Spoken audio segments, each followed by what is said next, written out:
Hola, te damos la bienvenida a un nuevo episodio de Argentina, historias que nos pintan. Hoy te contaremos la historia detrás de Regina Pacini. Una exitosa cantante lírica portuguesa deja atrás su carrera para casarse con el hombre que se convertiría en el presidente de Argentina. Escándalo, una ceremonia a escondidas y un amor para toda la vida. En los próximos minutos te invitamos a navegar esta historia con nosotros. Relájate, tómate un mate y acompáñanos. Regina nació en Lisboa, Portugal, en 1871. Su padre era el barítono italiano Pietro Pacini, director del Teatro Real de Lisboa y autor de innumerables óperas. Para que no te pierdas en esta historia por las dudas, te explico que barítono es la voz masculina media cuya tesitura se encuentra ubicada entre el bajo y el de un tenor. Siendo muy pequeña, llevaron a Regina a un circo y quedó impresionada por un artista que, con un silbato, imitaba el canto de los pájaros. Ya en su casa, ella hizo lo mismo, pero usando su voz. Fue entonces cuando el padre vio el talento de su hija y la mandó a tomar clases de canto. Cuando se acercaba la gran gala en el Teatro Real de San Carlos de Lisboa, a la que asistiría la familia real, la cantante que debía interpretar la ópera La Sonámbula, de Vincenzo Bellini, se enfermó.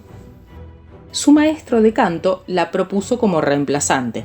Entonces, esa noche, el día que cumplía 16 años, se lució como soprano ligera y se llevó todos los aplausos. Hasta la reina Amelia de Orleans, que 2 años después sería reina de Portugal, le regaló su estola. Este fue el inicio de una exitosa carrera que la llevó a cantar en los mejores teatros del mundo. En sus críticas y comentarios, los diarios europeos le daban el tratamiento de diva y siempre contaba con la asistencia de su madre andaluza que la acompañaba a todas partes. Quizás fue el destino el que quiso que en 1889 viniese al Río de la Plata. Cantó primero en Montevideo y luego en el Teatro Politeama de Buenos Aires. Fue en este teatro que esa chica pequeña, delgada y rubia flechó al soltero más codiciado de Buenos Aires, que la miraba embelesado desde su palco. ¿De quién se trataba? Ni más ni menos que de Marcelo Torcuato de Alvear, que por aquel entonces tenía 21 años. Cuenta la leyenda que habría asistido a una función junto a un primo, al que le habría confesado esa noche 2 premoniciones. Me casaré con esa mujer y seré presidente. A partir de ese momento, Alvear no se perdió ninguna función. Le mandaba gigantescos ramos de flores y costosos regalos que ella, una y otra vez, devolvía. Félix Luna, uno de los biógrafos de Alvear, contó que cuando ella cantaba alguna de sus arias, él se retiraba al antepalco y entre el cortinado lloraba dulcemente. Para aquel tiempo, la Pacini, como era conocida en el ambiente, ya había pisado escenarios destacados como el Liceo de Barcelona o el Teatro a la Scala de Milán.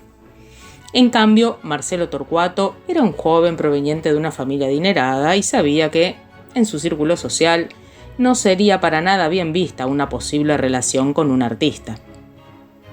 Cuando terminó la temporada en Buenos Aires, ella partió a San Petersburgo a cumplir con otros compromisos artísticos. Y Alvear la siguió. Luego de Rusia, el periplo continuó por varios países europeos. Alvear asistía a los teatros y se veían en fiestas y recepciones en embajadas, donde comenzaron a conocerse. En cada una de las funciones siguieron los ramos de flores y los regalos que ella devolvía.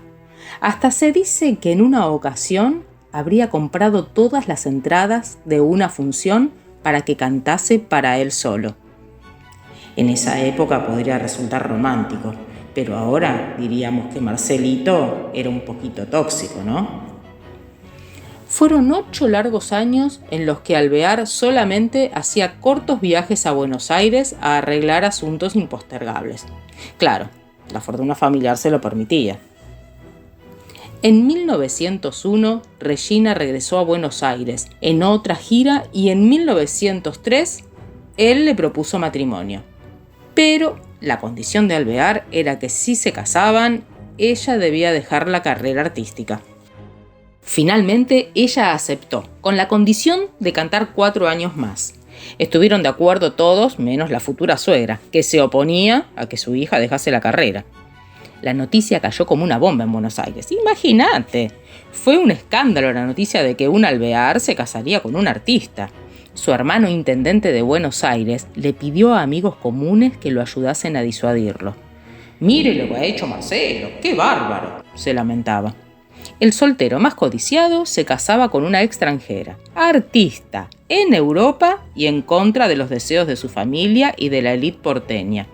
Hasta los diarios demoraron la publicación de la noticia a pedido de la propia familia. Incluso, en la despedida de soltero en París, el novio tuvo una amarga sorpresa.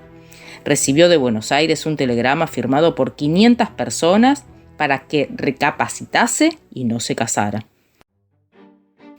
La ceremonia se anunció para el 29 de abril de 1907 a las 9 de la mañana en la iglesia Nuestra Señora de la Encarnación, en pleno centro de Lisboa.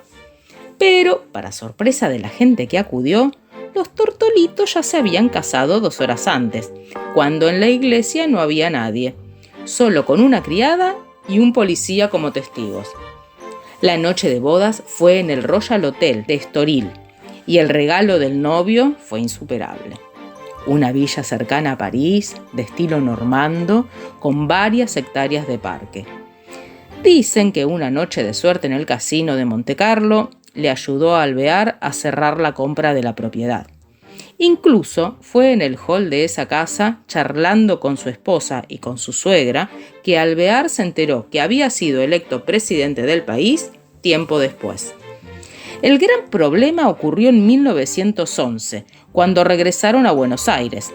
La alta sociedad en la que se codeaban los Alvear le hizo el vacío a Regina. En una recepción, él la vio sola, apartada del grupo de mujeres, y levantando la voz para que lo escuchasen todos, le dijo: «No te preocupes, Regina, a todas esas que están ahí, yo les he levantado las polleras». Finalmente, el hielo lo rompió el astuto general Julio Argentino Roca, que organizó una fiesta y le dio al matrimonio Alvear la jerarquía de invitados de honor. Y asunto terminado. No tuvieron hijos. Ella siempre lo acompañó y aunque no sabía de política, tenía una especial intuición y era muy buena consejera. Cuando Alvear estuvo preso en Martín García en 1933, ella hizo innumerables viajes a la isla para llevarle ropa, comida y palabras de aliento. Pero a pesar del amor, Regina a veces lloraba a solas, recordando aquellas noches de ópera y aplausos en el mundo. No había perdido la sensibilidad artística y eso la llevó a fundar la Casa del Teatro, una residencia para artistas sin recursos y sin vivienda. Paralelamente comenzó a funcionar una sala teatral, el Teatro Regina, y un museo. La casa se inauguró en 1938 y funciona hasta el día de hoy.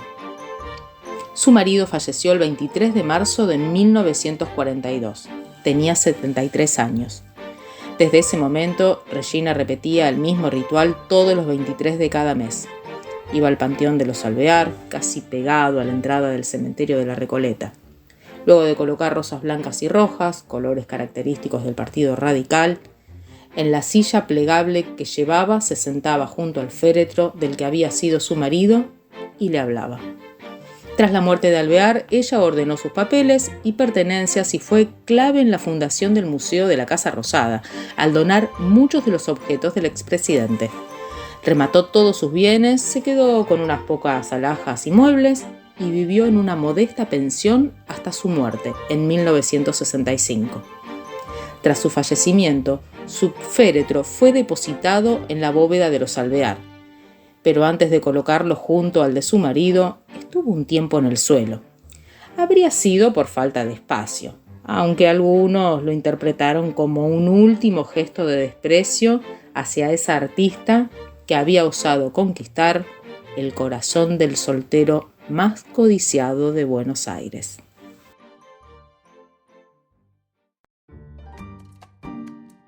Argentina, historias que nos pintan, es un podcast creado, escrito y editado por la licenciada Laura Ledesma. Corrección de textos y locución, licenciada Mariela Varela. Si te gustó este episodio, te invitamos a dejarnos tu comentario y seguirnos en Instagram como @historiasquenospintanarg. Este podcast no tiene anuncios. Si querés apoyar nuestra propuesta, te invitamos a que nos compres un cafecito. Más info en nuestras redes sociales. Gracias por escucharnos y te esperamos la semana que viene con una nueva curiosidad de alguna otra historia que nos pinte.